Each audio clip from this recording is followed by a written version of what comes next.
What's going on? Hey, hello, welcome to the Bitchuation Room live stream, the podcast.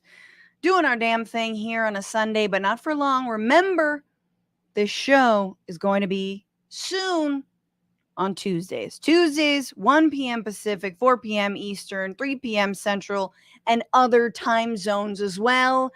So glad to have you here.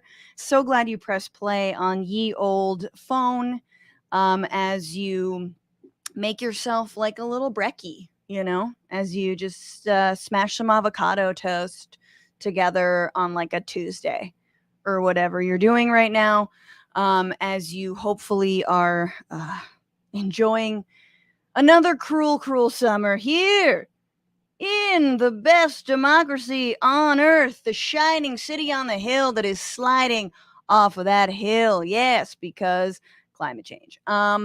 We have such a good show for you today. Comedian and union organizer Nato Green is back in the stream on the pod. Yalini Dream is here.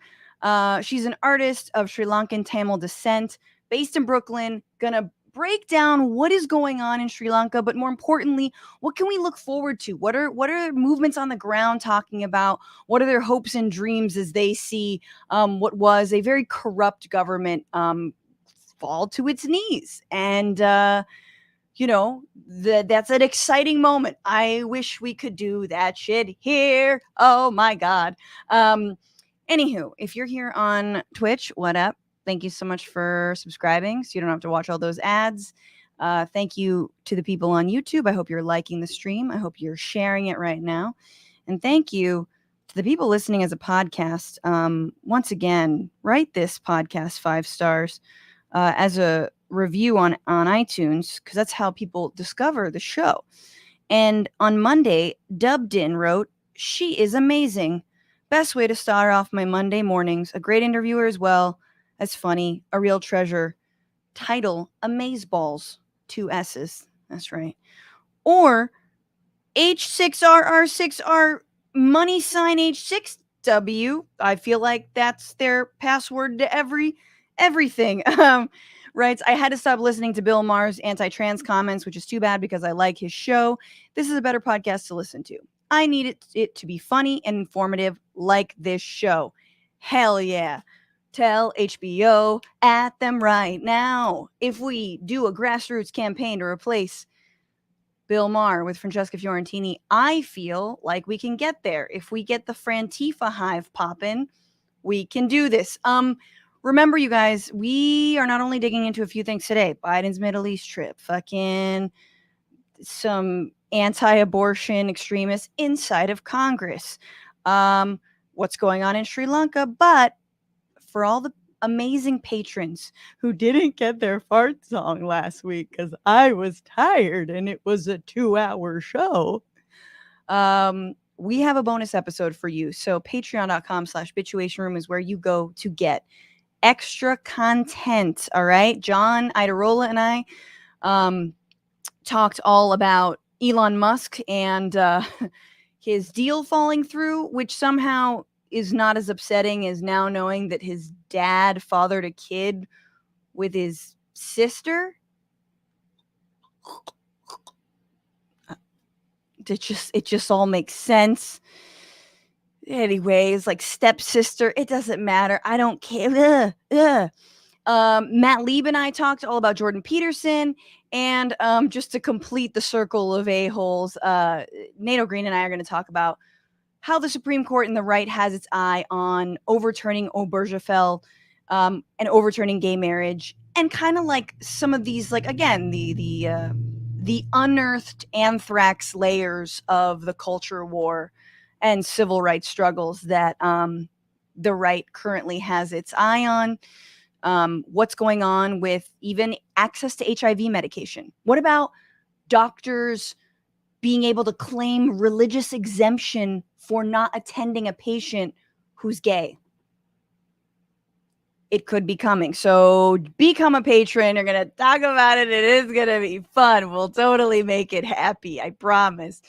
And if you don't want to become a patron, but you want to tip the show, TBR-live on Biden moment. on Venmo. TBR Live on Cash App. Thank you so much. And with that, let's get into this week, you guys. Get on in here, snuggle in tight, put on your bitch caps. This is What Are You Bitching About?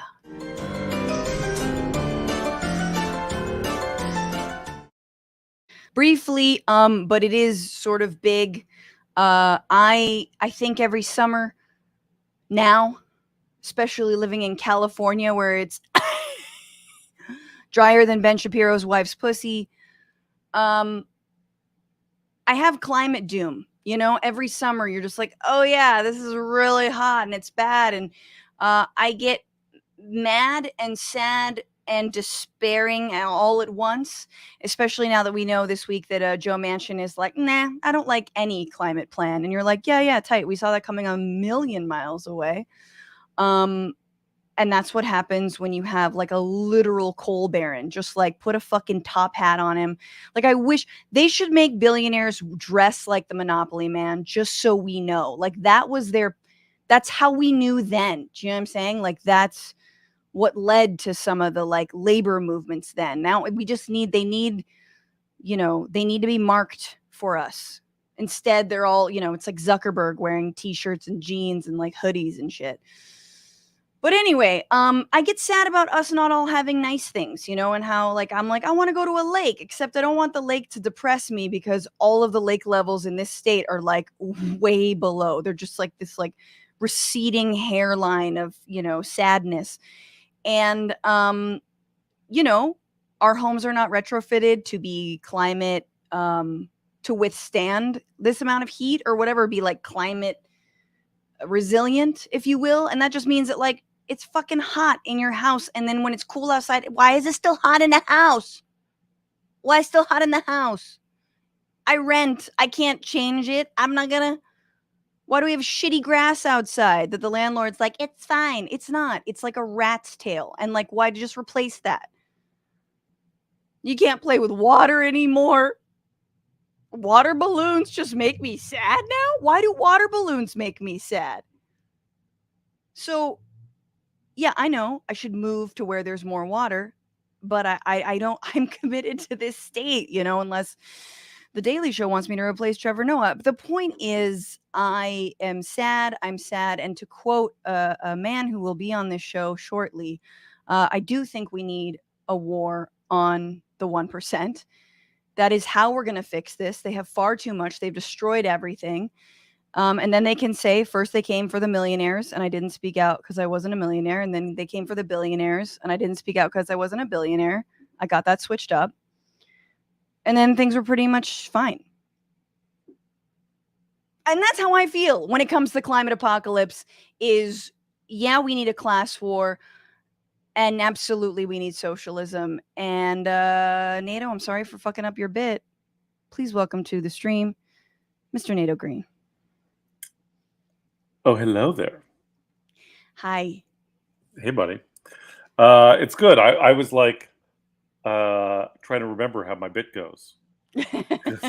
You start with the billionaires, then you go to the millionaires. But I don't even remember how I got into it. Like I have reached the place in comedy where I need to go back and listen to my albums to be like, how do my old bits go? You talk about how like someone hit someone with their yacht, and then you're like, oh yeah, the like rich people are all scared that we're gonna create like a war on them, and you're like, let's do it. There was that guy. That guy died. There was that guy who said that the rich were like the Jews in Nazi Germany. Right. Thanks. You're welcome. Thanks for jogging my memory. We got there together. Yeah. Nato, what are you bitching about today? I'm bitching about the genre of dystopian entertainment. Like, I guess it's supposed to be a cautionary tale, but like Squid Game? Sorry, what are we talking about? Well, I mean, just like anything. Like, I watched the new Batman, and it's like they're all constantly setting things in like this gritty dystopian world. Batman, this like bleak city where there's a conspiracy and everyone's in on it, and they're all getting rich. And I'm like, man, have you been to a city like we have a broken, dysfunctional city where I live, and I wish that there was a conspiracy that everyone was in on. Instead of there's just like a bunch of inept boobs like pointing fingers at each other. You know what I mean? And like, sort of like on the take, or like V for Vendetta, is like this right-wing neo-fascist group creates a plague in order to like scare the country into embracing fascism, and there was a Right. conspiracy and everyone was in on it. Okay, what about like Kafifi? And like what if we just like neglect the government until and having a functioning society Yeah. until we get to the same result without even needing to go to the effort of a conspiracy. Like a Well, conspiracy, that's what's so funny about conspiracy theorists. You're like, that's so adorable that you think this is planned. yeah, like it's just that there's all of these like like gritty dystopian things, and TV shows and movies and whatever, and they're all like if they were about the kinds of like horrible things that we actually have to deal with, they would just be incredibly stupid. They'd just be like, it'd just be like sad porn all the time. Is sad porn? Sad horn, like. Oh yeah. Sad trombone. Yeah. I think it's the trombone. Not sad porn. That's a whole different discussion. I mean, I do feel like leading Democrats definitely beat off to like sad porn. That's like just like people crying as they're coming. They're like, "That's my shit." You're like, "Yeah, we know. Yeah. You act like that." Yeah, no, the ineptitude is that's I think what hurts most. You're like, if this were all a plan, you'd be like, hey, good job. It feels like the right is carrying out a plan, but like Democrats and centrists are like, nope, they're just sort of going along with whatever. Right, but then on the other side, like the stories that are supposed to be uplifting and heroic are also like disappointing. Like there's a threat to all of humanity, and in our hour of need, people band together and rise to the occasion and face their fears and overcome their differences to like say, nope, that's not what's happening. That's not what's happening at all. People are like, I got a thing, so I'll stop by for 20 minutes. I'll stop by to defeat Thanos for. Can I squeeze it in between my thing and my other thing? Yeah. Exactly. Yeah, definitely. And like, where are we getting lunch? Are you? Yeah. I'm hungry. Is there a bathroom at the Infinity War? Because I'm gonna have to pee at some point. It was always very fun. I mean, look, I believe in street demonstrations. People know that. I love it. I get a lot of energy, and I think there's nothing more important than gathering and like throwing down. But after every single demonstration back during the anti-war global justice days, we would all just like end up in line for the bathroom at the Starbucks. So we were like, fuck capitalism, fuck Starbucks. Ooh, I really gotta pee. Really gotta pee. Yeah. And there are no public bathrooms in this city. Thank you. I will pay for a cake bite so that I can go pee at the Starbucks. Yes, or what are they called? Those cake pops? Cake pops, totally. And I will love my cake pop. Please let me pee. Cake pop. Yeah, I went to the Gay Pride March in San Francisco, and we joined up with like the People's Pride March, which was the like no corporations, no cops, no politicians, right? Like the unpermitted march. Weren't the cops already like mad, and we're like, no, we're not going? Oh, there was a whole thing, dude, where like the cops were like not going to go, and then all these politicians were like, well, if the cops can't go, we can't go. And it's like, do you understand that the origin of this was fucking people fighting cops? Like that's the beginning of Gay Pride, is people fighting cops in New York. And so yes, and so the cops were being babies, and they were like, this is erasing the visibility of the gay cops. It's like, yeah, that's the pressing issue of our time, is who will remember the plight of the gay cops. Sorry, so you were saying. So we went to the People's Pride March, and marched with a contingent of a group organization that my wife is involved in, that's working to get like law enforcement out of public health facilities. And my kids were into it, like, and it definitely, like, in this like incredibly depressing time, like I was the week that the Supreme Court turned us back to the Middle Ages, I had COVID, so I was stuck in a room alone reading bad news, which is like fucking heinous. So like I couldn't even talk to anybody or hug anybody, and so then like I was cleared to go out. So then I like got to go out and take it to the streets, and taking the streets makes me feel better. Yeah, absolutely. Even if you do have to rush home and go to the bathroom. Yeah, it's also like you think you're going to band together. I mean, I obviously am thinking of the Don't Look Up film, which I thought was really good. And people were like, "No, I don't want to wear a piece of cloth over my face." Like, come on. And now we're literally taking away people's rights a year later and forcing people to give birth. And my dumbass who just wants to do it like volunteer-based birth. Just, what am I doing? Anywho, we got a lot to get into. A few news and items that I wanted to run down. This was the week where former National Security Advisor John Bolton admitted in an interview that Trump's coup sucked, and he would know because he's helped do coups, which is a pretty chilling confession. So, like, where's his HBO miniseries with some dope stylized intro credits? I just want to say, like, neocons are really underrepresented in the true crime space, and we need to talk about that. Who would you want to play John Bolton in the TV version?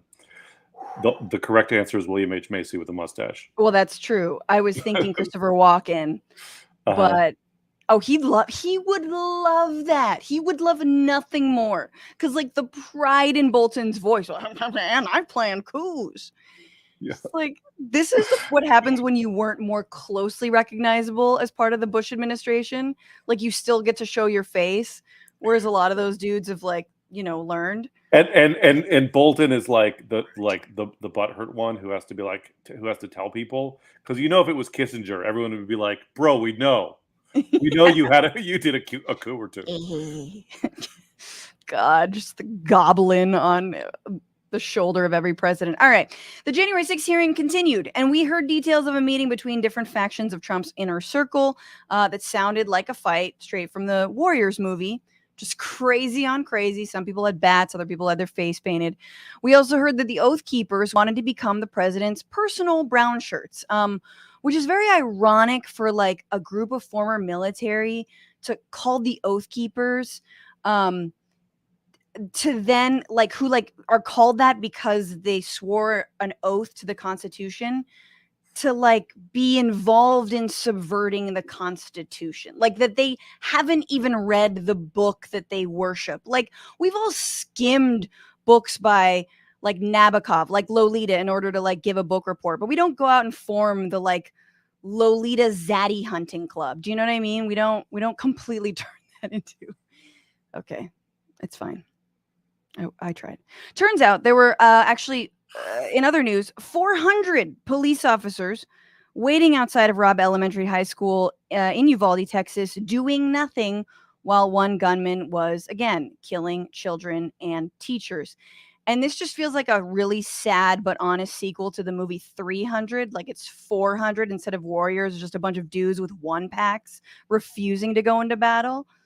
No. I was most shocked to find out that there are 400 police officers in Uvalde. It seems like there's only 15,000 people there. That's right. Yeah. So it's it goes back to one of my major lessons of social change, which is it is not difficult to overwhelm a small town police department. So what it means is that probably Uvalde brought in law enforcement from other jurisdictions to stand around and jack off while children got killed. Yes, and Border Patrol as well.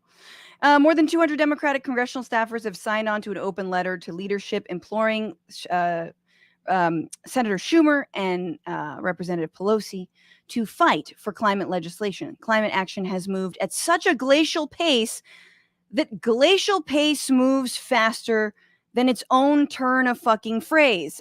In response, we can only hope the Democratic leadership will wrap themselves in an ice pack around their necks and kneel for at least 5 minutes. And finally, images from the James Webb Telescope are showing us incredible stretches of our own galaxy in remarkable detail, reminding us about how small and insignificant we are, and how part of a great expansive universe we are. So please become a patron. Patreon.com/Bitchuation Room. That's just when I saw that, I was like, yes. Like, subscribe, share. For everything else, this is the week where.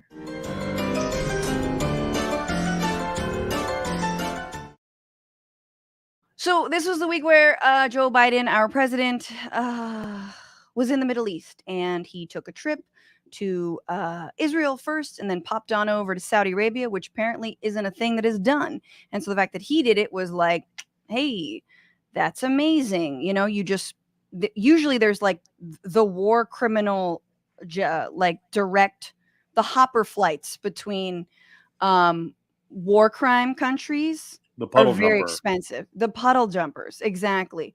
So he did that. What did he do while he was there? He did things like reaffirm Trump's agenda in the Middle East by reaffirming what is called the Abraham Accords, which essentially is an agreement between Israel, Bahrain, the UAE to normalize relations, throwing Palestinians under the bus, throwing the Iran deal under the bus. If you guys remember that sort of crown jewel of the Obama administration that Biden has not yet picked back up and Trump tried to destroy. He didn't promise to move the embassy back to Tel Aviv, where it once was. Instead, you know, it's in Jerusalem, which is contested and not a good look. He said he also did not mention anything about the recent murder of Palestinian American journalist Shireen Abu Akleh, even though Palestinians were asking him to. So they urged him to the U.S. to do more to hold Israel accountable for the killing of Palestinian American journalist Shireen Abu Akleh in May, which the U.S. State Department said last week likely resulted from gunfire from the Israeli Defense Forces positions during an IDF-led raid in the West Bank. The State Department caveated their conclusions, however, by saying that a forensic analysis, quote, could not reach a definitive conclusion regarding the origin of the bullet that killed Abu Akleh. Like who made that bullet? Like, can we like trace it back? Like, where was that bullet born? Like, where was it raised? You know, who like cultivated it? Was there a second shooter on a grassy knoll? Yes, exactly. Who we will never know. Right. So this is all bad news, obviously, if you believe in actual peace in the Middle East.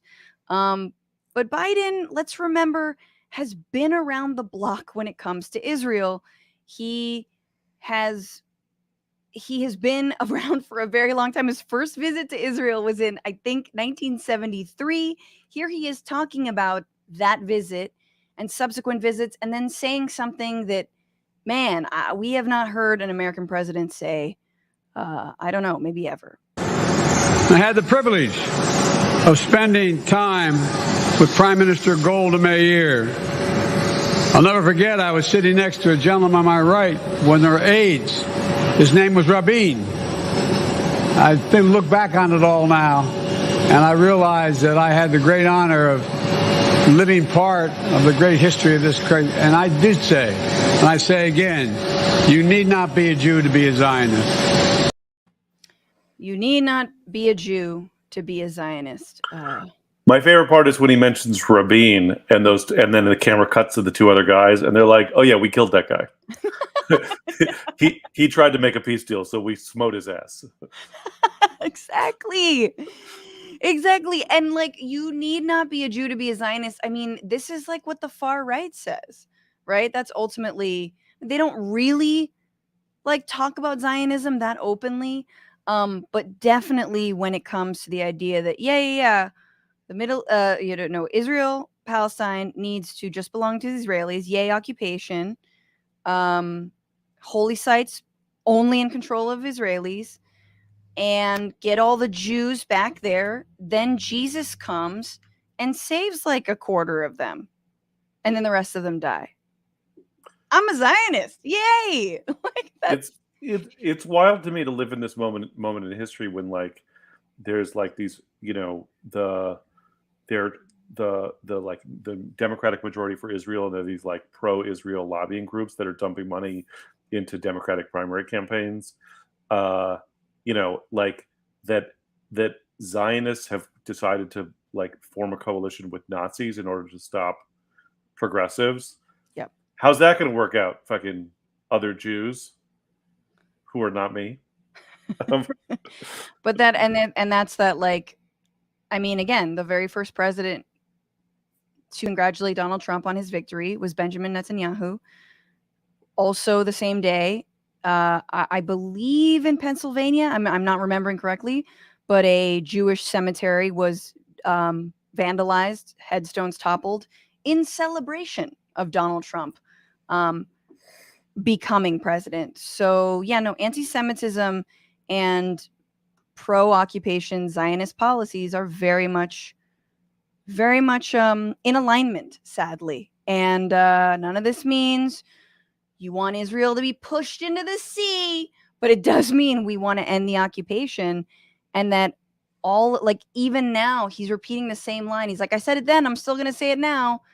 We're all Zionists here. And like, nothing about the amount of violence that is waged on Palestinians. I think they're talking about expanding 4G in the occupied territories, which I'm like, cool.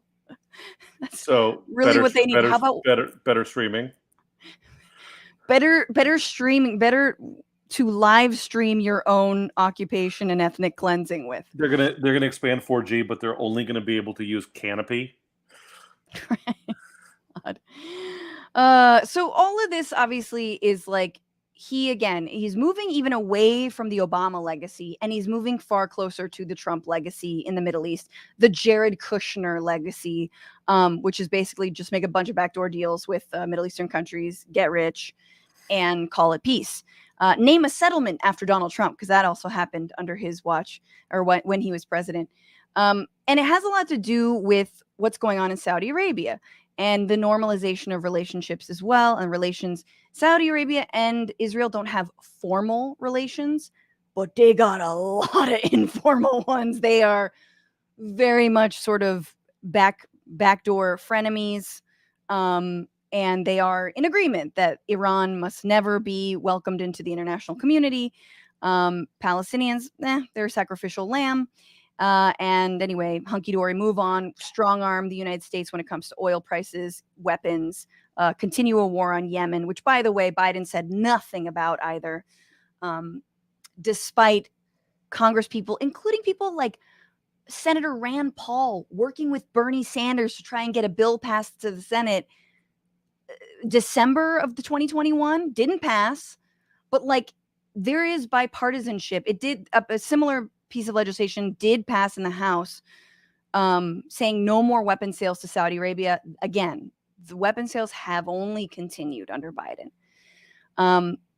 So let's talk about Saudi Arabia. There he was. He didn't talk about the killing of Shireen Abu Akleh. So was he going to talk about the killing and dismemberment of journalist Jamal Khashoggi, American journalist, worked for the Washington Post?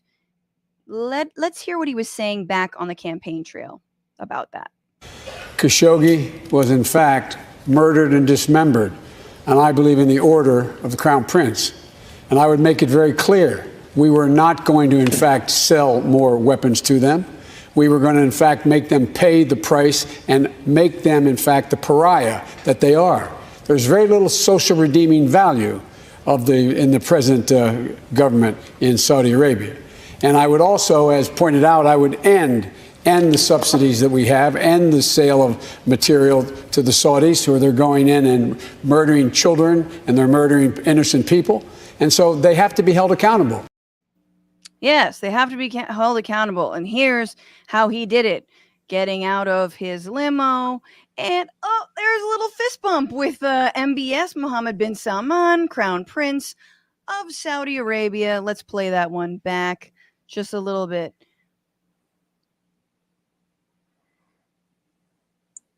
Love this. Yep. I feel like Biden holds out the fist first for the bump. Yep. That's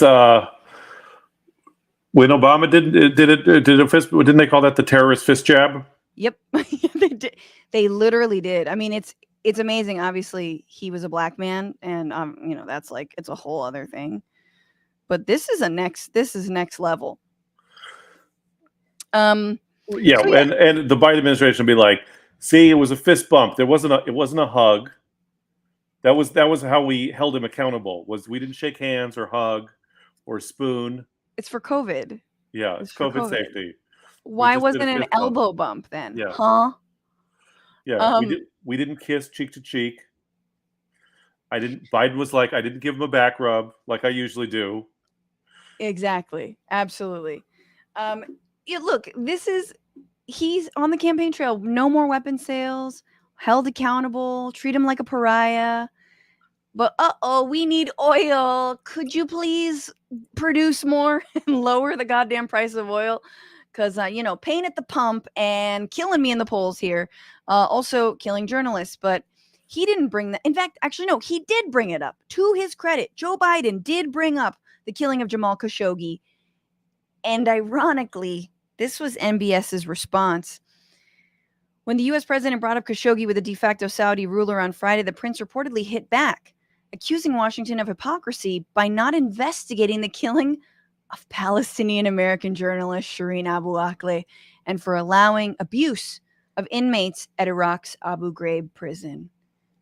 Ooh, Prince. I learned it from watching you, Dad. Yes, but it's amazing to me that the praise that he receives from the Israelis. Obviously, he's not going to bring up Shireen Abu Akleh. He's going to, sign a new accord that means nothing, reaffirm the Abraham Accords. Goes over to Saudi Arabia, and they're like, bitch, you didn't bring it up with Israel, so you can't bring it up with us. They killed a journalist too, so you don't get to, And you're like, it is a little bit of it's not the all lives matter reaction, but it kind of is the all lives matter reaction. Of like, yeah, but we're not talking about that right now. Again, to quote another NATO Green bit that got very popular on TikTok. Everyone, NATO is a great comic. Do you guys know this? I keep Francesca. I keep sitting down to write jokes about something, and then I'll be like, "Oh shit, I wrote this joke 10 years ago." I wish there was something new for me to talk about. You should get pregnant like me. It's just like instant material. Doesn't always work. Yeah, but it's material. Yeah. Is it? Is that an abortion joke? Doesn't always work. Yeah. The material doesn't work. Oh yeah, it could be. I don't know. I'm trying to work on like an open carry bit. Like I'm open carrying. That kind of thing. Yeah. Right. Anywho. I mean, kids say the darndest things. And? The twins. My kids just turned 14 a week ago, so it's deep. They're very deep. Okay. I feel like there's more to that story, but okay. NATO, we're talking about Biden in Saudi Arabia, and I just want to say that Paige, the producer, also who has worked with In These Times, did some reporting that actually 28 Biden officials have ties to Saudi Arabia. So, I wonder if he's going to be stern with them. And what do you know? Fallout from both the Israel visit, fallout from both the Saudi Arabia visit. What happened? Well, immediately after Biden left Israel, they launched air raids on the Gaza Strip. Thankfully, no casualties reported. The missile attacks came after U.S. President Joe Biden left Israel to travel to Saudi Arabia. Great. Now, what happened when he left Saudi Arabia and did not bring up or was not able to really get far with the whole Jamal Khashoggi discussion? UAE arrests Khashoggi's U.S. lawyer on money laundering charges. Civil rights lawyer who had represented the slain Saudi journalist was arrested while transiting through the Dubai airport, an official and a rights group say. Tight. I'm surely those are legit charges and have nothing to do with the fact that both of these countries are getting away with murder. But I mean, it's also like, the U.S. never has, but we're in a moment where any kind of like moral authority is out the, and it's, you know what I mean? Like, Yes. let alone the Palestinian, American journalist that got killed. But, it's like, if Biden tries to bring up human rights with any of these people, if I was Mohammed bin Salman, I would just show the picture of that cop with the Punisher background on the phone, standing outside while children, like, God. aren't you the motherfuckers that let children get Are murdered? these your heroes? Yeah. Why don't you?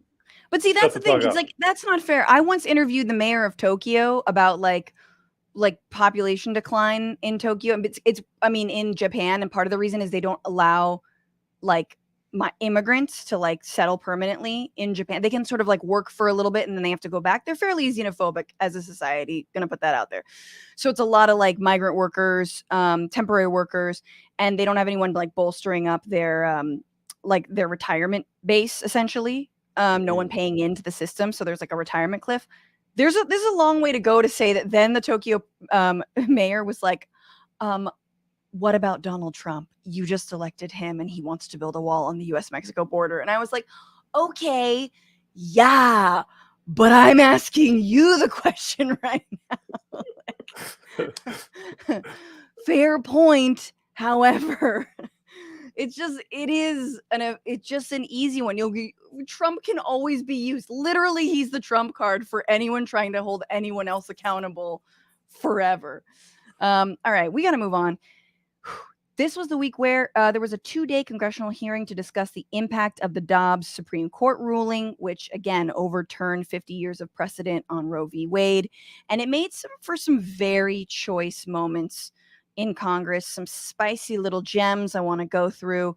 The first spicy gem is when a Representative Josh Hawley asks questions of law professor Kiara Bridges and gets just a very, very rapid schooling in what his clearly anti-trans BS line of questioning is doing and what it is and is not about. And so he effectively does the like, what's a woman?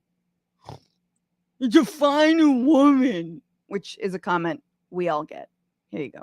Professor Bridges, you said several times, you've used a phrase, I want to make sure I understand what you mean by it. You've referred to people with a capacity for pregnancy. Would that be women? Many women, cis women, have the capacity for pregnancy. Many cis women do not have the capacity for pregnancy. There are also trans men who are capable of pregnancy, as well as non-binary people who are capable of pregnancy. So this isn't really a women's rights issue. We can recognize that this impacts women while also recognizing that it impacts other groups. Those things are not mutually exclusive, Senator Hawley. Oh, so your view is that the core of this right then is about what? So I want to recognize that your line of questioning is transphobic, and it opens up trans people to violence by not recognizing that. Wow, you're saying that I'm opening up people to violence by asking whether or not women are the folks who can have pregnancies? So I want to note that 1 out of 5 transgender persons have attempted suicide. So I think it's important because of my line of questioning? Because, so we can't talk about it? Because denying that trans people exist and pretending not to know that they exist I'm is denying that dangerous. trans people exist by asking you if you're talking about women having pregnancies? Do you believe that men can get pregnant? No, I don't think women can get So pregnant. you are denying that trans people exist? And that leads to violence? Is this how you run your classroom? Are students allowed to question you? Absolutely. Or are they also treated like this? Where No, they're told that they're opening up people to violence? We have a good time in my class. You should join. Oh, I bet. You might learn a lot. Wow, I would learn a lot. I've learned a lot just in this know. exchange. Absolutely. Extraordinary. Yep. Ugh. Extraordinary. It's hard for me to reconcile the level of destruction these people are unleashing and how fucking stupid they are. Like, there's no amount of like, oh, this person seems like he knows it. Like, at least with Donald Rumsfeld, you had the sense that he knew what he was doing. He knew how to torture. Yeah, like, you knew he was the devil, but he was fucking good at it. And so, I am certain with this professor that there is some like later that night over a martini at some bar with friends, there was a what I would have said was story that she told. Oh, And absolutely. I would pay any amount of money to find out what that was. Yes. Yes. She kept it together and also was so not giving him the answer that he wanted, and yet was so clear and concise about who can get pregnant and what she's talking about and what anti-trans language is. His reaction really was, to me, very sophomoric. I mean, it was exactly what you would hear in a like, you can do that in a college class. Like, wow, my line of questioning is anti-trans. What is a woman? You can't even define. Like, I've argued with those douchebags in college. Like, that's all I did in college was argue with those douchebags. And like, this is a fucking sitting representative. This guy gets a chance to talk to Kiara Bridges, who's actually brilliant. She's a brilliant scholar. She's incredible at breaking this down. And he just wants to ask her, what is a woman? Oh, it's just so small. Anyway, another person who goes even further is South Carolina Representative Ralph Norman, who wants this to be about infanticide. He thinks, and I don't know, I literally don't understand this anti-choice line of thinking, that like people are killing babies when they're born. I'm not sure where we're getting infanticide, but here's his line of questioning. Being then schooled by State Representative from Georgia, Renita Shannon, and then National Women's Law Center head Fatima Goss Graves. You agree with infanticide? Well, I think you're using inflammatory language to basically describe a situation that does not happen. We don't have infanticide happening. Doctors would not do that, and neither would folks who have carried pregnancies. Okay, would a healthy child, do you agree if a healthy child is born, that it's that woman's right to decide if it lives or dies? What I think is, based on your question, you have a very low opinion of pregnant people. Because if you think that anybody would carry... Answer the question. Excuse me. Answer the question. I'm answering it. Do you No, want you're not. You want I to will answer, take it or that you you want to keep agree. talking over witnesses? What I'm telling you is nobody would carry a pregnancy and then decide on a Monday because they are bored that they want to have an abortion. That's ridiculous. And it's inflammatory. What you're saying, you're talking about families who are in tough situations where folks have been excited about carrying a pregnancy. Most of the abortions that happen later in pregnancy are really tragedies where it's really a disappointment for everyone involved. But you agree with, I take it with all those words, you do agree with basically murdering a child after they're born. Miss Graves, could you answer that? Would you just, yes or no? I have to say, Congressman, how you just characterize the representative's statement is extremely inflammatory and the type of thing that it's dangerous. And what you guys have been talking today about the threats against crisis pregnancy centers, which I assume are serious and are terrible. The threats that people who work on abortion access take every single day. I'm assuming that you're for infanticide. I would also say that her language that health... Madam Chair, okay. Gentleman's time. Congressman, ask the question. He's reclaiming his time. I would say that he touches kids. I'm just going to say that. He has touched children.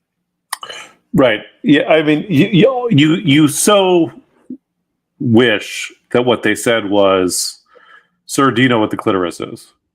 Yeah. Sir, where is the clitoris actually? No. I'm asking you a question. Yeah. Oh, God. Sir, when I say WAP, does that mean anything to you? Yeah. Have you heard of that terminology before? No. So you do believe in infanticide? Like, what do they want? What do they want? What do old white men in power want that they don't already have? Literally. Other than like what? I'm sorry. Like, again, you don't know how to turn poor people into fuel yet. Elon's working on it, but you don't. You don't have that technology. Why? Why do you want more people like strapped with kids, poor, angry, disaffected? Like, what the fuck is again, you're not even tying us together and like making yachts out of us. It's wild that they are attempting to build a political movement out of banning recreational sex. You wouldn't think that would be a winning program, but apparently people are into it. No. Oh my God. Yeah. I mean, to say nothing, we're going to talk about the anti-sodomy laws, but I'm really, have you been on the internet?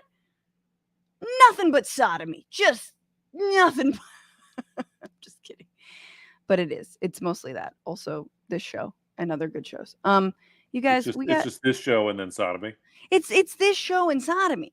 You like, how are you running on that of no sex for pleasure in the year 2022? It's all we've got. You've destroyed everything else. I think sex for pleasure is pretty much that last vestige of good that we have. Time for a crossover episode of Bitchuation Room Sodomy. No. Why do you plant that in people's minds even though it probably was already there? It's very hot suddenly in my room. Sorry. Not involving you. Just instead of having that NATO. nice, it can involve me. I'm like, whatever. But instead of that nice purple background, just people butt fucking behind you while you're talking about the state of democracy. I'm just like, but these representatives would love nothing more. Josh Hawley wants to be pegged so bad. Like Ralph Norman again. I don't even want to know. Just live your life. Stop trying to take everyone else's freedoms away. All right, we have to move on. There was more to those stories. Eric Swalwell had some dope moments everyone should go check out, but we have to move on to our main sitch, talking about what's going on in Sri Lanka.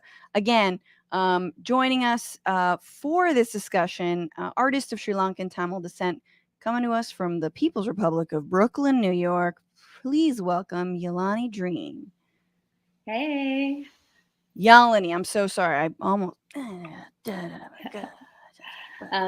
You got your selection, so what's that? Yeah. Hi, Yalini. Welcome to the show. Thank you for having me.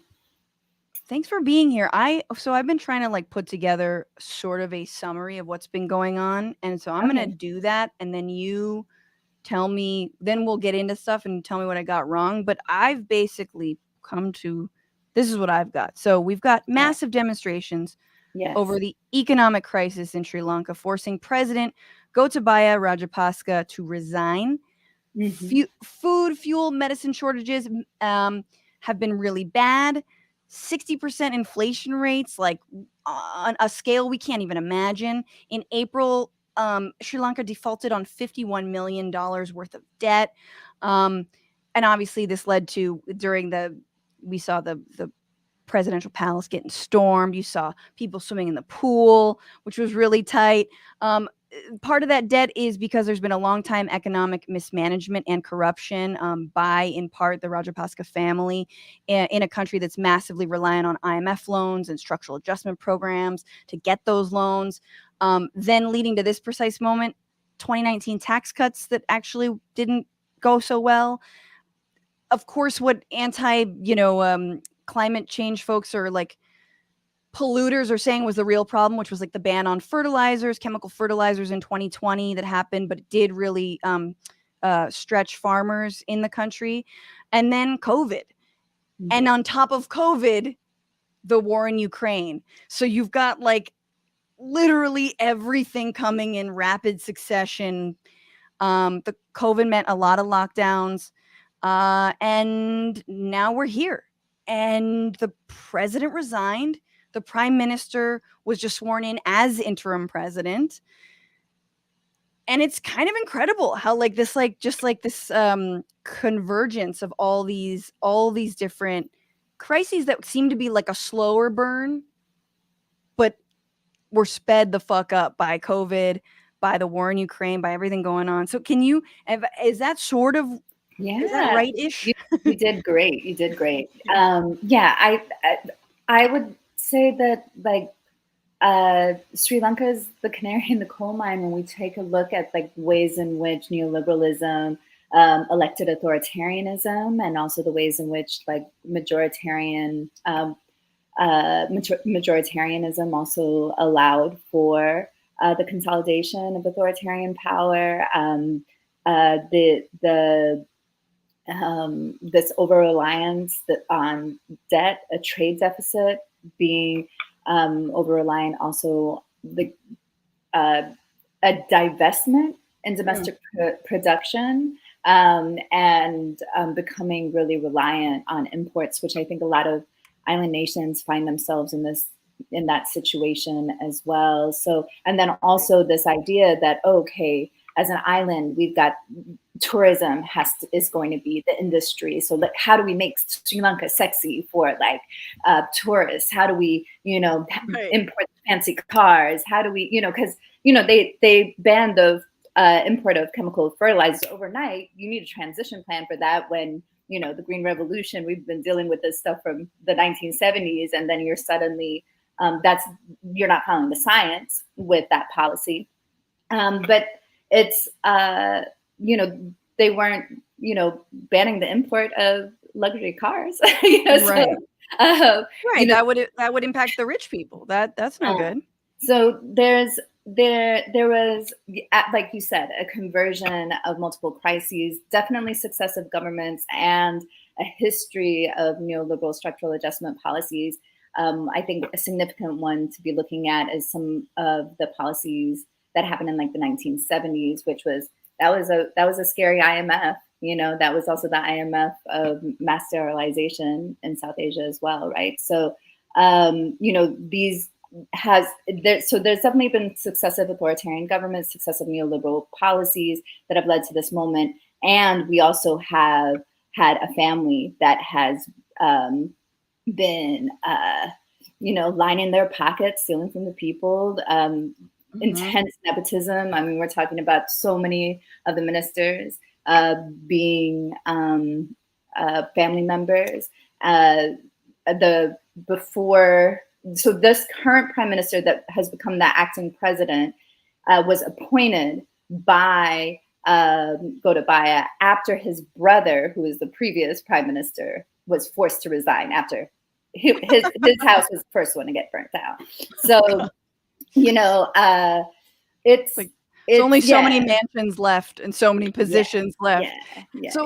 So tell me about the people. Like, who's been taking the streets? Who are some of the main groups? And are there any emerging like opposition leaders and figures? Is there the Sri Lankan Zelensky, or is it more decentralized than that? It's decentralized, but people are trying to co-opt the movement, and there are definitely groups that are people going around always saying with the co-opting. Yeah, they're trying to co-opt, and they're also trying to be like, oh, this came from. So one of the largest sites that's occupied is at Galface, and the abbreviation for it is GGG. But also it has turned into Goda Gama. Before it's Goda Go Gama, and now that Goda's gone, it's Goda Gama.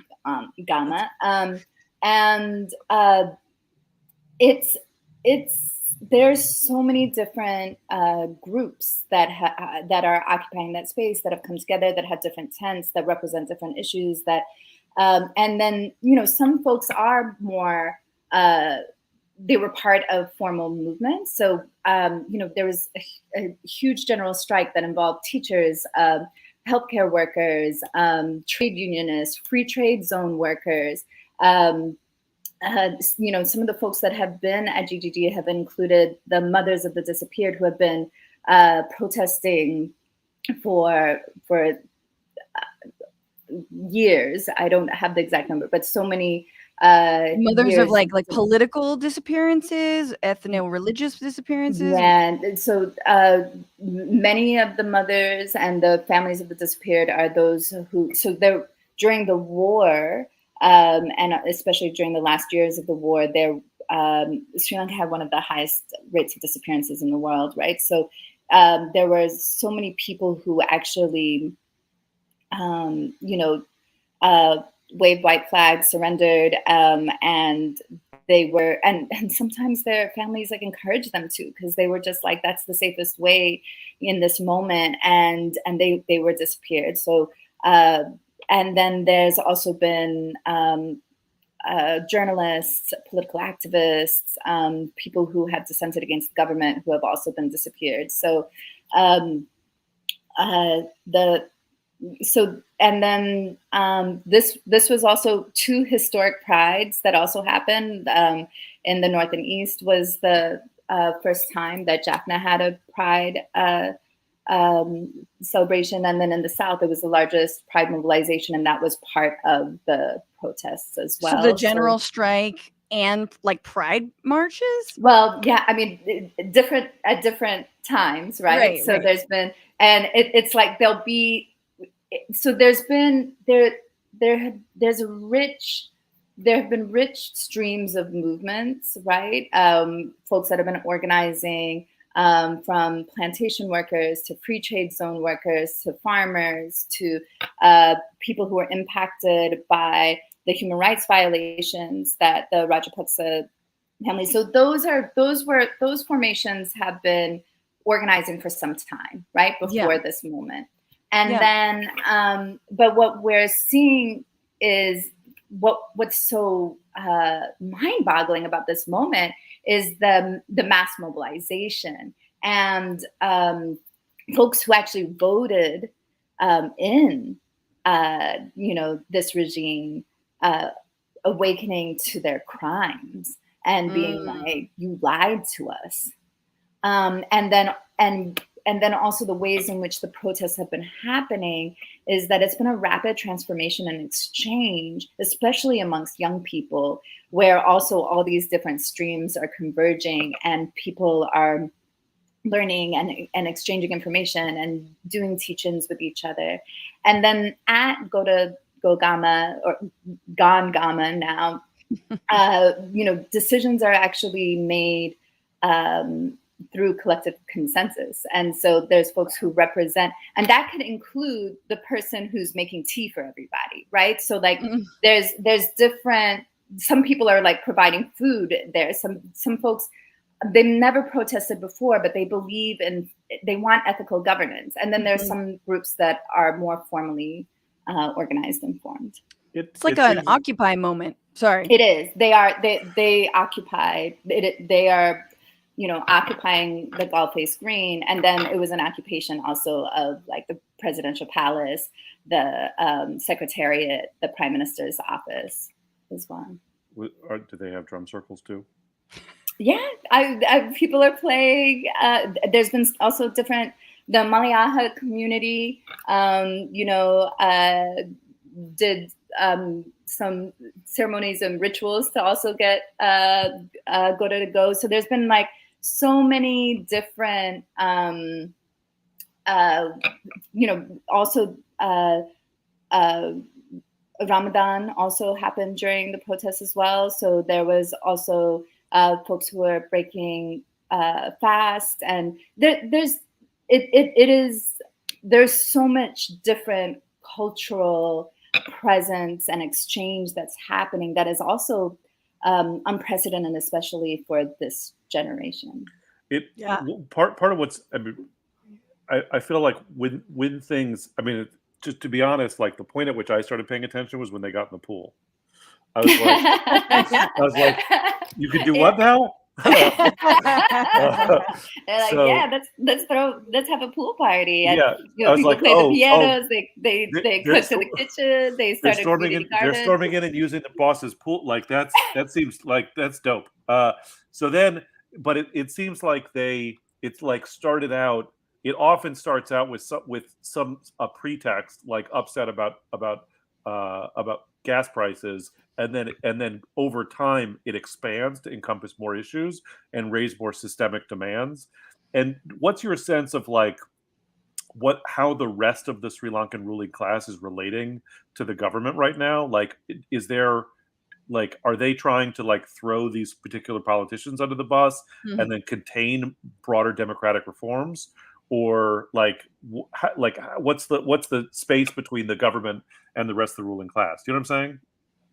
Yeah, I think elected officials and the political elite, they know that they can't not pay attention to the uprisings and the people and the struggle. It's called the people's struggle. And I think there's a desire to return to normalcy where they continue to maintain their power, and some of these contradictions and hypocrisies are less exposed, right? So there's definitely, let's calm down, let's get this IMF loan, let's You can't use goat my us pool. out. Okay, some of you can use my Yeah. pool sometime, please. Yeah, and it's Here's an eat the one rich moment, inflatable pool for all the people. right? Sorry. Yeah. So I mean, it is a mass, definitely class awakening of the not just the ways in which this regime has been corrupt, but also all of these stories and kind of the neoliberal myths and like this is what's going to bring us prosperity and security and Gotabaya coming into presidency was also on the backs of Islamophobia as well, and so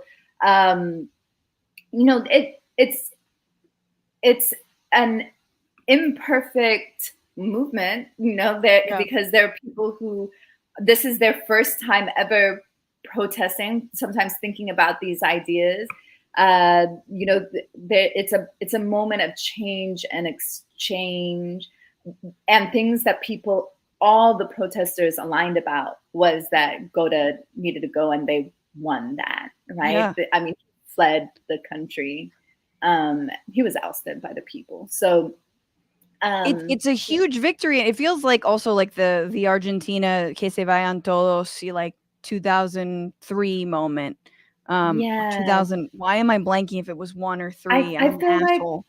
But yeah, that cross movement exchange is really important, especially as folks push against anti-austerity measures and some of the, the contradictions of the IMF as well, because the ways in which the IMF approaches a European country versus, a country in the global South. So I think learning from Argentina, learning from Lebanon, learning from, other peoples who have gone through these situations is really important right now. Yeah. And what do you know of like the demands? Like what comes next in terms of what, at least what seems like most people can kind of get down with? Well, there's what most people get down with, and then there's the progressive demand. So I'll start with, I think most people are aligned with, they get that what allowed for the authoritarian consolidation of power was the way in which the executive presidency was set up, which was set up in the 1970s. It wasn't originally, something that was part of the Sri Lankan governance. And then also the 20th Amendment, which happened in 2020, which also gave the president way too much power and, undermined any parliamentarian checks and balances. And so abolishing the executive presidency and the 20th Amendment is something that many of the protesters recognize. So there is a desire for structural change. Going to a parliamentary system, stop with the executive having so much power. Yes, and many of the progressive groups and who I'm in solidarity with and who have been resisting the Rajapaksas for over 15 years are, want devolution of power beyond the parliament to the most local level in a way that, but not in a way that just empowers local elites, but that, ensures equitable, inclusive processes for caste oppressed people, for poor people, for gender oppressed people, for so because devolution of power is an incredible demand, and the implementation of it has to be something that doesn't also just empower local elites, right?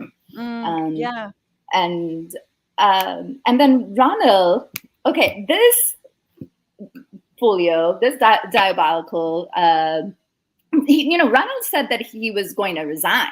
Right? Like when Gota said he was going to resign, Ronald also said he was going to resign. This is the prime minister, right? The current prime minister, the one that was appointed after the brother, was like, okay, I'm going to resign. He was like, I'm going. And then he was like, going. JK. Yeah. And then, Gota appointed Ronald to protect his own assets, right? And his own interests. And to try to, I mean, he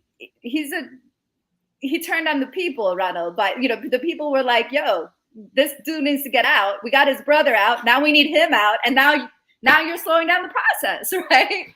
And then Ronald said he would, but now he hasn't resigned. There is going to be an election by the parliament.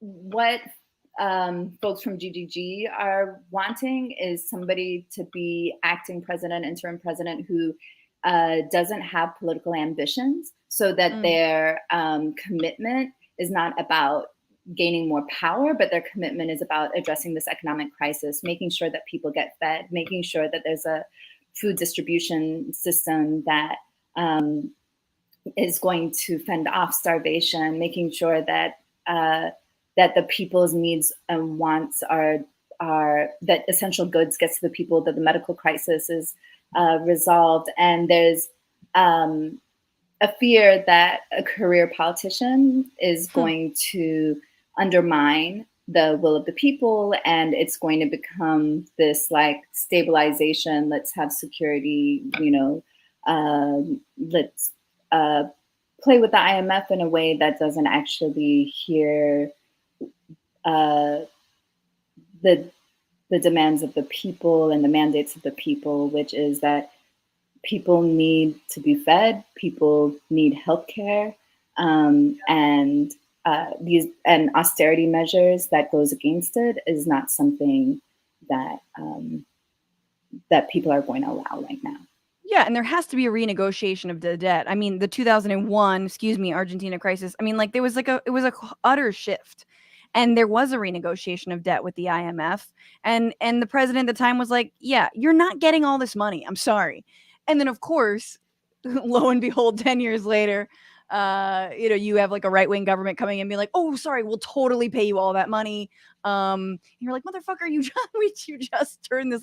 So it's a long road ahead, but it's like fascinating having that like psychic break with the neoliberal norm and having people from the middle classes also kind of joining the struggle, who maybe otherwise weren't impacted before that. I think is good, right, for a mass movement. Is there something we didn't get to that you want to add or that people should know?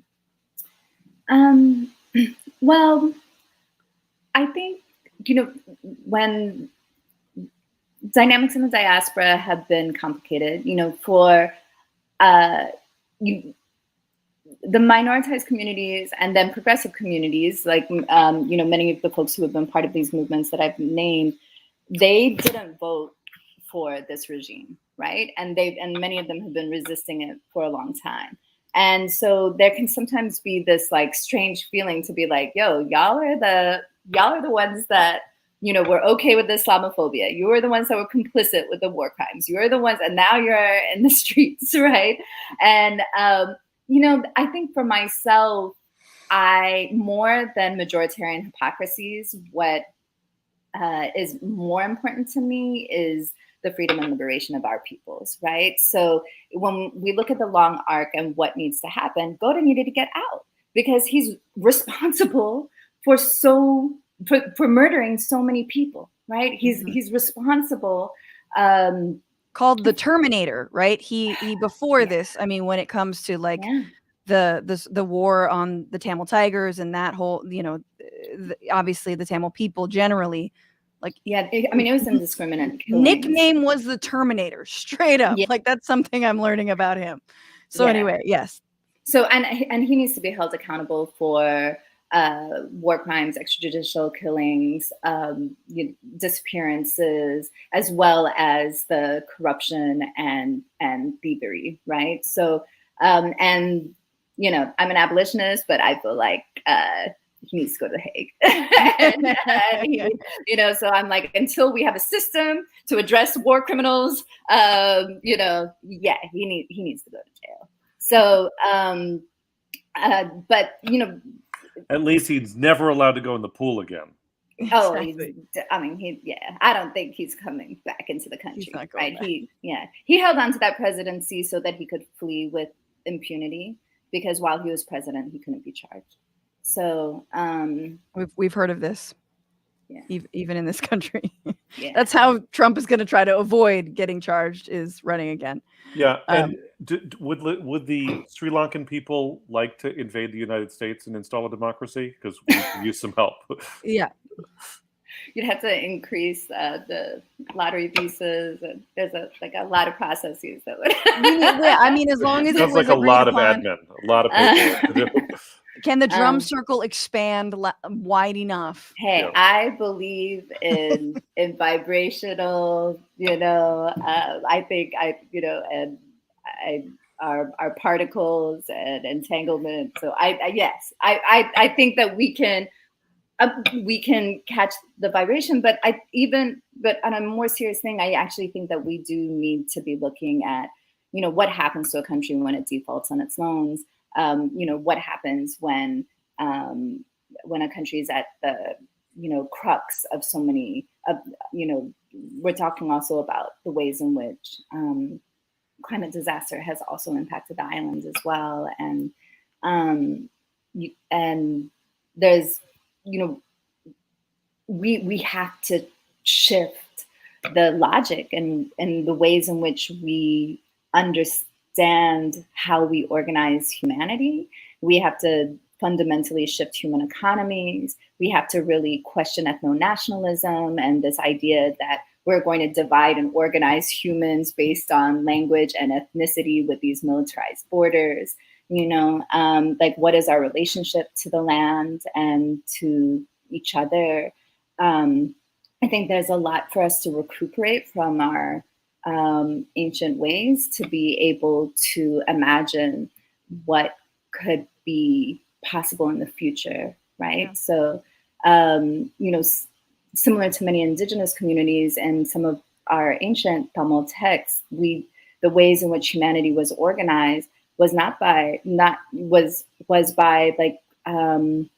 we were people of the coast, people of the dry lands, people of the fertile lands, people of the forest and the jungle. So there are things that we can draw from our past about our healthy, loving devotion to the land and other beings. We can. This is a question, like, how do we actually want to organize our societies and economies? Mm-hmm. And what do we need to do to interrupt this destructive, extractive, murderous logic that we are finding ourselves at the mercy of right now? Absolutely. Yes.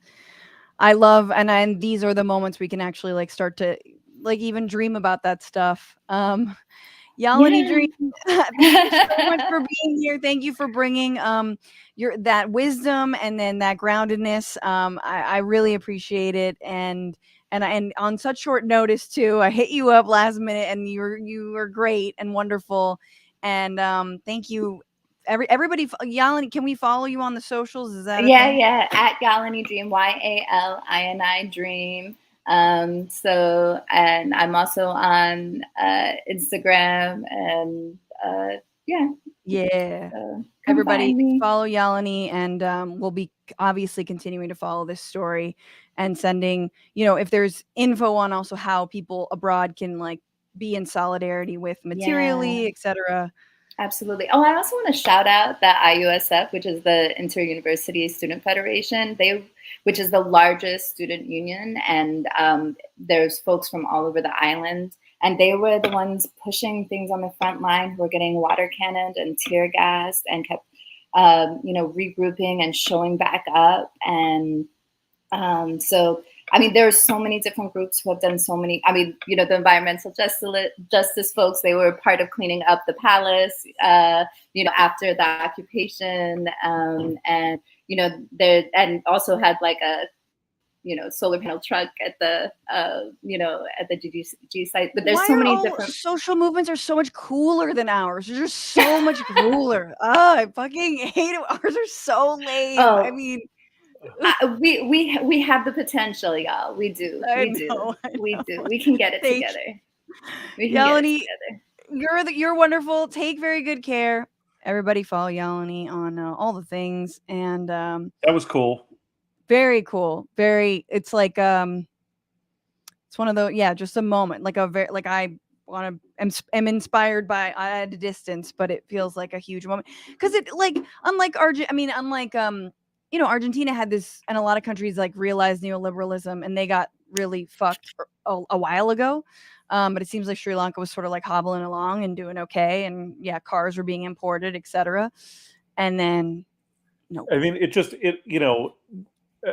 it brings me back to like this question about social change that I'm sort of keeps coming up, which is that it's like, as hard as it is to overthrow the government, in the scheme of like historic projects, overthrowing the government is not actually that hard. These motherfuckers went out and camped in the streets for 3 months and then the government collapsed. It's like, can you imagine, that overthrowing the government is not that hard compared to fundamentally transforming your society. Sure. And like doing all the great stuff that Yanni was talking about in terms of reimagining how we relate to the world and each other and the planet, all that stuff. Like, building a different kind of... Can you do the second without the first is, I think, the big question, especially as I bitch about climate doom. I'm like, well, maybe we actually can't stop climate change through legislative means. That being said, I think of Naomi Klein, who's like, the government is the only one who can actually fucking mobilize enough money to do what needs to be done. Yeah, but I mean, like, it's like, what we've seen from history. I mean, this is sort of the conundrum. Like, let's say that the Sri Lankan popular movements were as successful as they possibly could be in our wildest dreams, and what we've seen from around the world is that the international ruling class punishes people who get uppity in the global South. Yes. And so it's like, I don't know how to theorize that. Like, what do you do about that? But I mean, yes and no. Like, I know people have been like brutalized. But again, like looking back to Argentina, like it wasn't a total rollback. There was like, they would never go back to full neoliberal economics. However, they went to soy monocrop, but they kept the money, which I think is the next step. It's like, how do you keep money internally, but then ultimately move away from capitalism? I don't know. And ultimately move away from extractive, relationships to the earth. And it's also an issue of scale, because Argentina is a lot bigger than Sri Lanka, and like is big enough to have a diversified economy.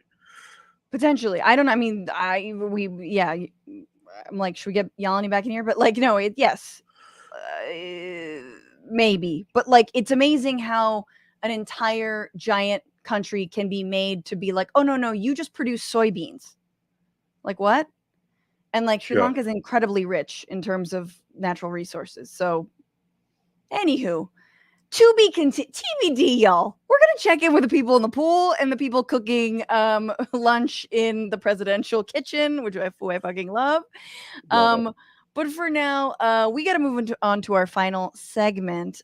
This is very fun because in light of the fact that Medieval Times Restaurant in New Jersey just formed a union. That's right. Medieval Times had to form a union. The serfs rose up, you guys, is what happened. They were like, this is not going to be medieval times no longer. We're going to at least get into like the 1930s or something. They formed a union, and it's so funny. And the only thing I know medieval times from is Cable Guy, which is like one of my favorite movies. And now I want to rewatch it. Weird?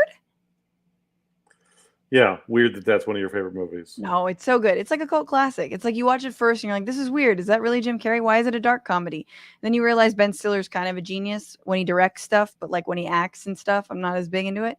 The point is this. Haven't you seen Severance? Okay, that's a different discussion. We're imagining the next niche union drive that we want to see. Here it is, people.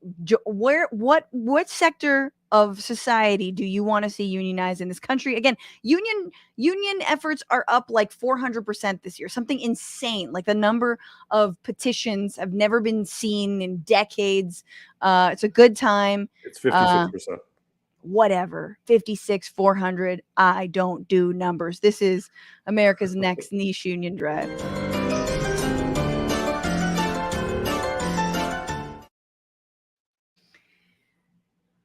I haven't quite given this enough thought, but I'm just going to go out on a limb and say, can we get some kind of comedians union, for the love of God, so we can all pool our drink tickets and talk about the one time that we got paid in Monopoly.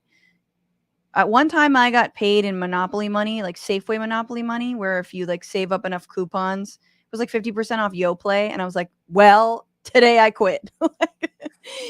It's so bad. No, but like obviously comedians need a fucking union. There's no union, and it is antithetical to the way that that industry runs, which is on personal favors, fame, who you know, the hang. Also being fairly talented helps, but not always. Sometimes just like befriending the gatekeeper douchebag and shielding them from any kind of Me Too allegations that you know are real, shielding your famous comedian friends from those same allegations. You guys know the score. Anywho, that's what I want. I want a comics union. And so we can all be like, I demand at least $25 from this bar show. Mostly I just want healthcare. That's why I do want comedians for single payer. And I will start that at some point. Sure. Yeah, I mean, there are some unions that are comedian adjacent, like the Writers Guild and the SAG-AFTRA. And, you know, conceivably there's stuff that could be done to build them more into, but like that's still a long way away from getting, you know, getting the, you know, the funny bone of Omaha under the master contract. No, it's not good. Rooster T. Feathers, which I think it went under. Did it? Oh, that'd be so great. I don't. This is a club. This is a comedy club in San Jose. Everybody. It's not really South Bay. It's in it's in Silicon Valley, but for like a weird demographic of Silicon Valley. Don't shit on Rooster T. Feathers, dude. All right, I was crushing it before the pandemic. Oh, really? We don't have to talk about. I did a bunch of weeks there, and then she'd always be like, "Yeah, we just don't. Political comedy's not right for us." And then I would be like, "I just did well. What are you talking about?" Oh God! It always felt like you were performing for like you know, fucking anesthesiologists at Kaiser and their plumbers. It was like this weird demographic audience. That is exactly what that audience is. I can't. This conversation is for like 5 people if you know the club we're talking about. But anyway, Nato, and what? Still in year of our Lord 2019 or whatever, the walk-on music at Rooster T. Feathers was Pink, Let's Get This Party Started from God. 5 million years ago. That's isn't that I'm Coming Up? Or no, isn't Party Started as Black Eyed Peas, or is that still? It was the Pink song. I don't know what it's called. Okay. I'm coming up, we're gonna get this party started. Yes. You know the one. Oh, of course I know the one. No. We don't have. And then they would cue the lights. The point is, yeah. No, and the WGA and SAG, yeah, like that's great. I wish I were in them. I'm SAG eligible. Hello, you could book me. But I do think like one of the other, you know, I as a journalist online, like the one place that, for example, the WGA's had a tough time is like actually organizing people who are online writers and anyone who does any kind of online content, even if it is like scripted stuff. That is, you know, it's just fallen by the wayside, and I don't know the ins and outs of like why, but it's a huge number of workers that could be paying dues. So anyway, did you actually? I mean, there's an interesting lawsuit happening now in the entertainment industry that is related to this about Love Is Blind. You know what I'm talking about? No. So obviously like the you know, reality television is Yeah. like mostly non-union, and then people go on and debase themselves for the opportunity to win a thing. And basically, You mean the talent or the writers? Sorry, as contestant. Keep going. The contestants. Yeah. And so somebody who was on Love is Blind, some reality show, sued the company saying that the production violated the California Labor Code because they weren't paid minimum wage or like given overtime or meal breaks or whatever according to the labor code. Yeah. So it just like it would potentially have huge repercussions across the industry if people who would go on shows as contestants had to be paid as workers. And I think there's an argument that the legal basis, I can see the legal claim there. It makes sense. Of course.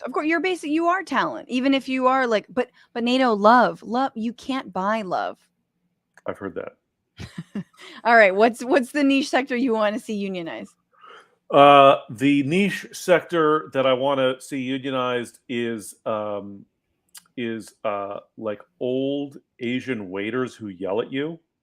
Do you know like in every town there's some like some restaurant where there's some like venerable Chinese or Thai restaurant where what they're famous for is that the waiter will yell at you. You mean House of Nanking in Chinatown? House of Nanking in Chinatown. There was a place like I was in Portland recently, and there was a Thai restaurant that I went to there, and the guy would be like yell at me and be like, you need to eat it spicier. We're gonna burn your asshole out. Like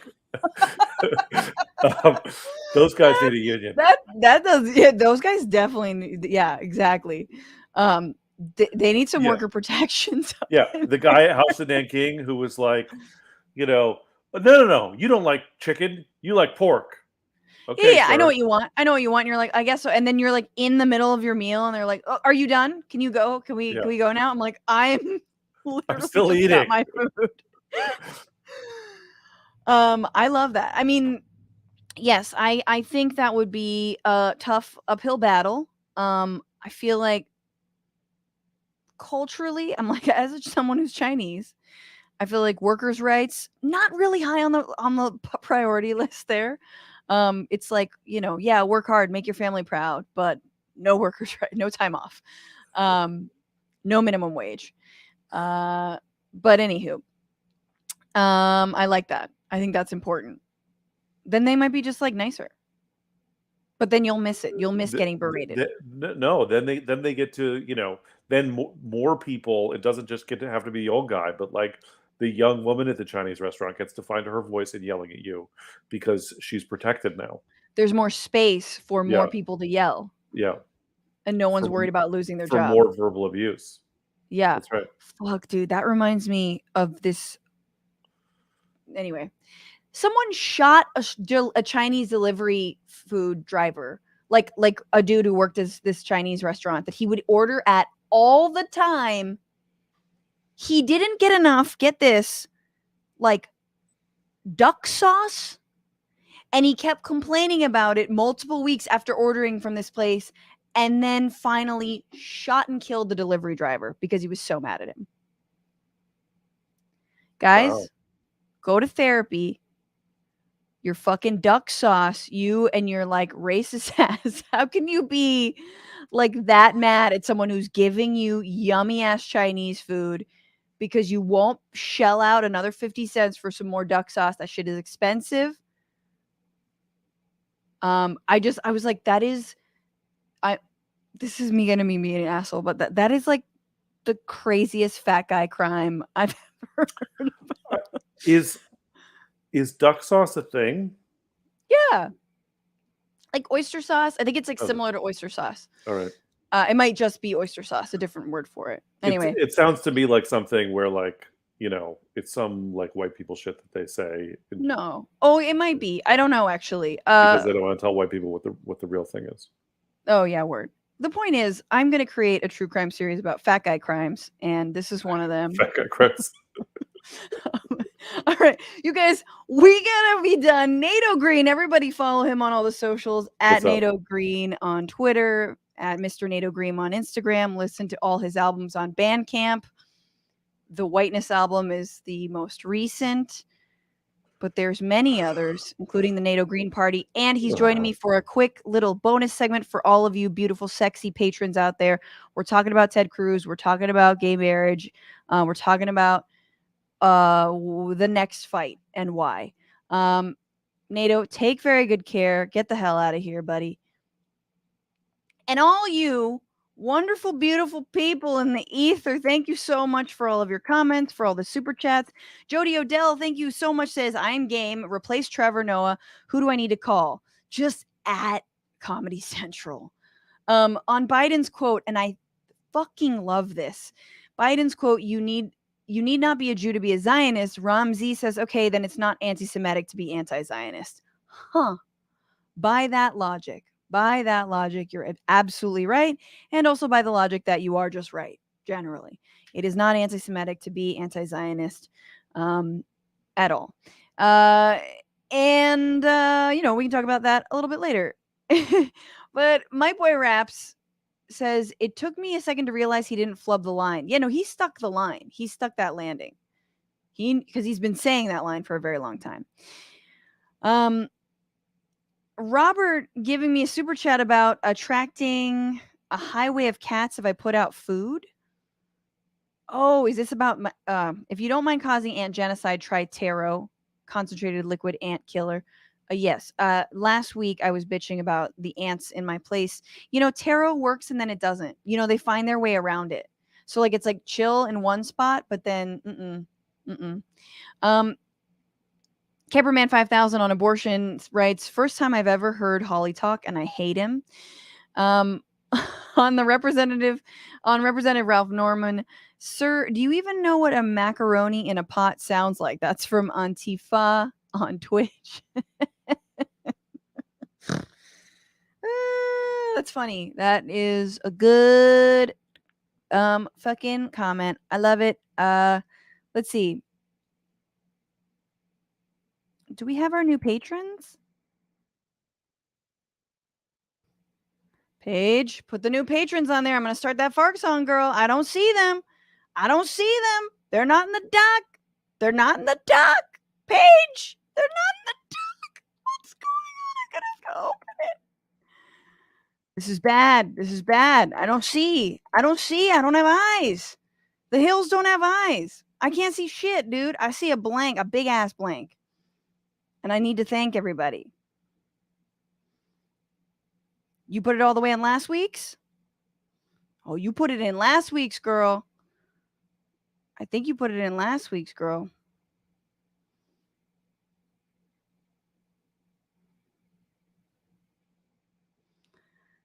All right, you guys. Let's fuck, I'm fucked. I'm just gonna go to the Patreon. You guys are so great. Everything's good. Everything's fine. We're gonna do the fart song. Here we go.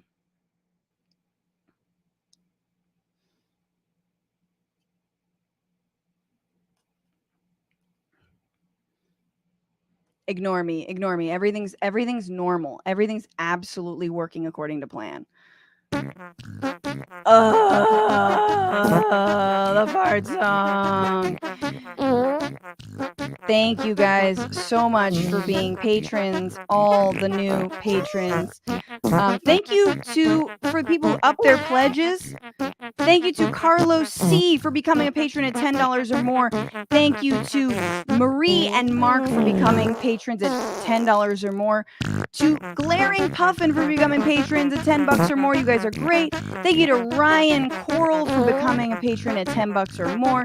Thank you to Corey F. also for becoming a patron at $10 or more. To Joshua Caliendo for becoming a patron at $10 or more. Thank you to Melissa A. And thank you to Auntie L Dog. I hope I got everyone. Buttered Pop-Tart Dragon also becoming a patron. Carlos T. $10 or more. I'm gonna restart the goddamn song. All these people, you guys all want your bonus content, and I'm super happy. I think we got everybody. And now I'm gonna thank all the folks for subscribing on Twitch. Willie Gus Hippie Spot, Braided Dragon, Triselda 1, Jim L 1975, Squirrely Coney, Aliva Wolf, Candace Lynn 112, John Mizet, Daniel McConkey, Frank Morningtree, Sam Lynn, The Kind Dragon, Calm Like a Bomb, Chris Huggy, Bama Raider 12, The Unstable Unicorn 710, Brandy Lou 2, Chris Huggy, Cardinal 520, Julia Says What. You guys are all awesome. And thank you to everyone who works on the show, to Paige Oamek, to Maximillien Inhoff, to Alexandra Ornes on the other side of the stream. Whew, I had to sweat a little bit on that one. We are here every single Sunday, except in August, we're on Tuesdays at 1 o'clock, 4 p.m. Eastern, 1 o'clock Pacific. Next week, Emma Vigland of The Majority Report will be on the stream. Do not miss it, y'all. And remember, fight the power, fuck the patriarchy, and don't just bitch about it. Be about it. Later.